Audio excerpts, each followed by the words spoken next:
Today's daily Bible thought continues with what happens right after you've talked back to an angel, or Luke chapter 1 about Zechariah. And this is after he went into the Holy of Holies. Remember, he was serving in the temple as a priest. And while he was in there, an angel appeared and told him good news. And then Zechariah opened his mouth, put both feet in it, and said, "How can I know this is going to really happen?" And remember, Gabriel told him off and told him that he would be silent and unable to speak for 9 months until the baby's born. And then they name him John. So here's Luke chapter 1, verses 21 through 25. I apologize, it's 4 verses, but I'll read them fast. Meanwhile, the people were waiting for Zechariah to come out of the sanctuary, wondering why he was taking so long. When he finally did come out, he couldn't speak to them.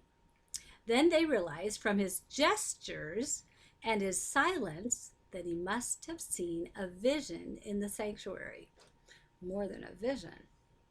Verse 23. When Zechariah's week of service in the temple was over, he returned home. Soon afterward, his wife Elizabeth became pregnant and went into seclusion for 5 months. This is what she said. "How kind the Lord is," she exclaimed. "He has taken away my disgrace of having no children." So she went into seclusion for 5 months because she was overcome with the joy of God's answer to her prayer. And Zechariah remained silent and unable to speak until the baby was born. So for 5 months, Elizabeth was in seclusion. Zechariah couldn't speak. And probably the people watching them were dumbfounded, just like the ones that had been waiting for him to come out of the temple. They didn't have an explanation, like what happened.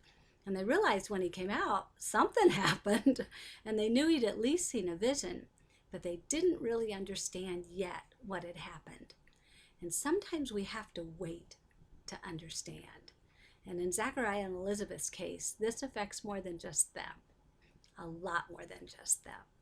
So sometimes the things we want most and that we pray for the hardest, we have to wait for.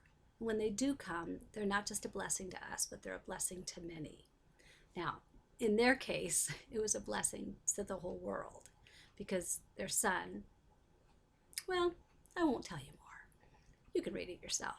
Luke chapter 1.